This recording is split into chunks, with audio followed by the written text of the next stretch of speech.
Estou aqui pensando, como pode uma célula tão pequenininha conseguir controlar tudo que entra e sai dela?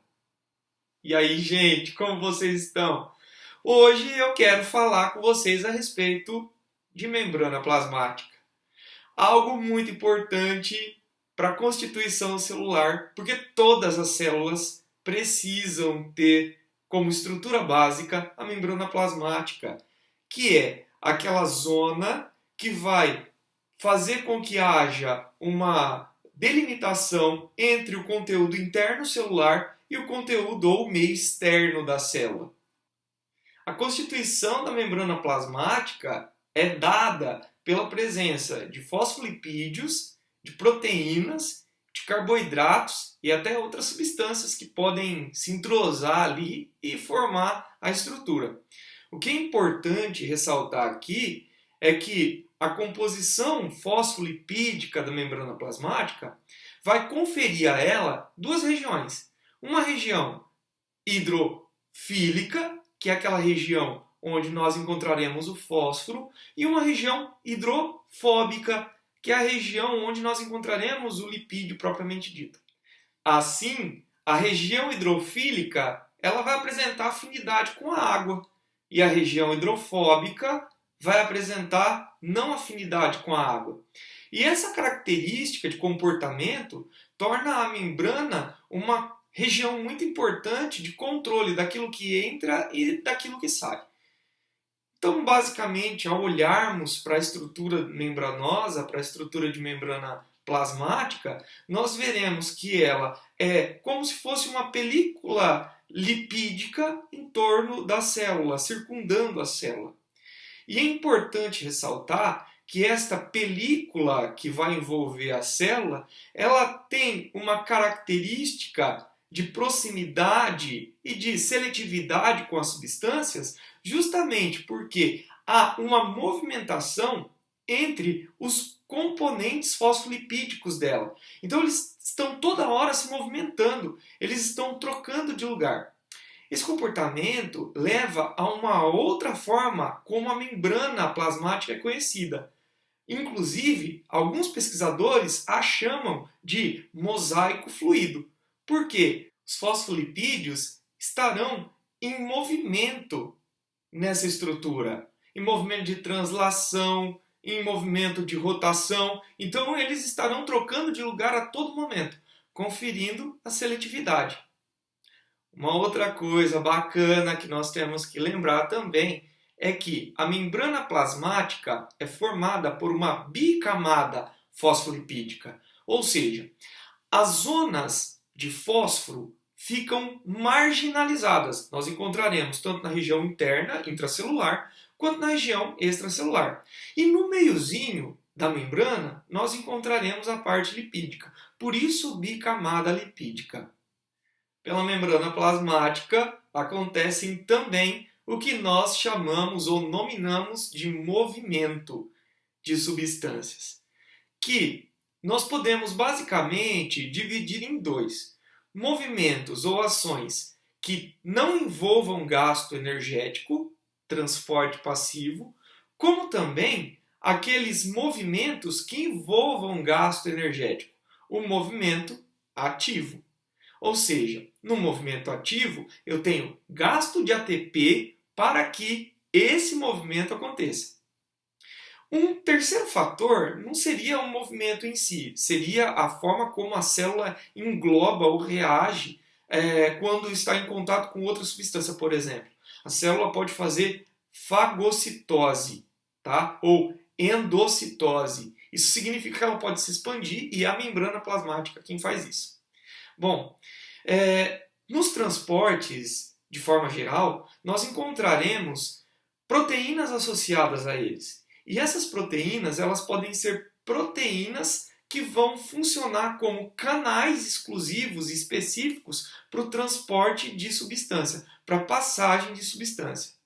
Essas proteínas, além então de formar ou de ter a capacidade de transportar ou de facilitar a passagem de alguma coisa, ela também está envolvida ou elas também estão envolvidas com a estrutura da minha célula. Então agora eu quero falar um pouquinho mais com vocês a respeito do transporte passivo, aquele transporte que não envolve gasto energético. No transporte passivo, nós encontraremos a osmose, que será a movimentação da água entre o meio interno e o meio externo da célula. Nós encontraremos também a difusão, que é a movimentação de soluto, que é a movimentação de alguma outra substância diferente da água. Nesse tipo de transporte, na difusão, nós podemos diferenciá-la em dois momentos diferentes. A difusão simples, que não envolve nenhum tipo de proteína, ela simplesmente, a substância, o soluto simplesmente passa pela membrana em qualquer região. E a difusão facilitada, onde nessa difusão nós encontraremos proteínas de canais, proteínas tubulares, que facilitarão e farão uma escolha da substância que passará por ali. Bom, morcegão, mas como esses fenômenos acontecem na célula? Bom, vamos começar pela osmose. A osmose acontece a partir do momento que eu tenho duas regiões de concentrações diferentes. A tendência na osmose é que a água sempre se direcione ou vá para aquela região onde existe uma concentração maior. Por exemplo, eu tenho uma salada de alface e vou temperar com um salzinho. Quando eu faço o tempero do sal, em poucos minutos a folha do alface murcha. Por que murchou? Porque aconteceu osmose. A água que estava no interior da célula da folha do alface saiu para a região de maior concentração, que é a região de fora, onde tinha mais sal. E isso faz com que nós pensamos nos fenômenos que envolvem dois tipos de célula. A célula vegetal acaba sofrendo menos com as consequências da osmose, porque como ela, além da membrana plasmática, ela também é dotada de parede celular, quando, por exemplo, se tem uma grande quantidade de água entrando ou saindo da célula, ela não vai sofrer muitos danos. Em contrapartida, quando nós olhamos para uma célula animal que não possui parede celular, com relação à osmose, se você tiver um acúmulo ou uma concentração muito grande de sais dentro dela e a osmose acontecer, a célula animal pode ser rompida. Ela acaba arrebentando, estourando mesmo, porque ela não tem suporte para aguentar tudo isso. Bom, e com essa história toda de osmose, célula animal, célula vegetal e o comportamento delas, nós temos que lembrar também que existe um meio onde a célula está inserida que vai ser responsável pela osmose para que ela aconteça. E esses meios, eles são divididos em três. Meio isotônico, que é aquele meio equilibrado, aquele meio que está igualzinho entre o exterior e o interior da célula. O meio hipertônico, onde a concentração dele é muito maior do que o interior da célula, e o meio hipotônico, que é aquele meio que é menos concentrado, tem menor concentração se comparado com o interior da célula.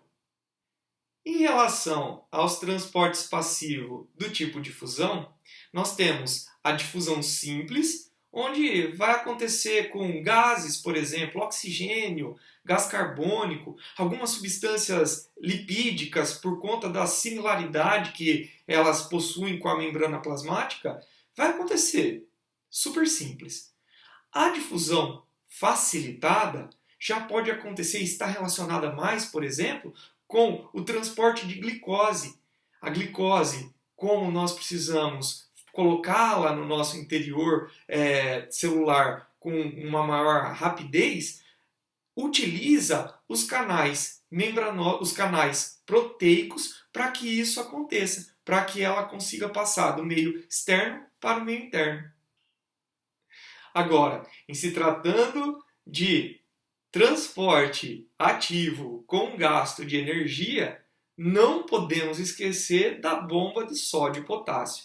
Aquela bombinha que faz a regulação do sódio no interior da nossa célula e que coloca o potássio dentro dela é extremamente importante para, por exemplo, regular os impulsos elétricos que acontecem sobre a nossa membrana plasmática. Então, lembrando sempre que a nossa bombinha de sódio coloca 2 moléculas de potássio para o interior da célula e coloca para fora da célula 3 moléculas de sódio.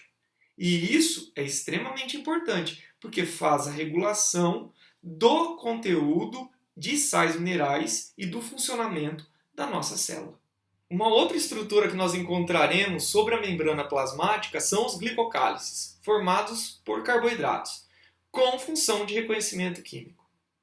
Então, a nossa membrana plasmática vai oferecer uma série de funções, desde o transporte de substâncias, a delimitação entre uma célula e outra, a movimentação hormonal, tudo acontece ali. Reconhecimento de substâncias ou de outros organismos acontece pela membrana plasmática. E isso faz com que ela possa ter um comportamento de movimentação, que nós chamamos ou de fagocitose, que é o fenômeno de englobar alguma substância, tá? Endocitose também, ou excluir alguma coisa que esteja lá dentro dela através de exocitose, que é o processo de exclusão das substâncias que estarão no interior da célula e deverão ser colocadas para fora. Ok, gente? Espero que vocês tenham aproveitado, entendido melhor como funciona a nossa estrutura membranosa e até a próxima. Abraço!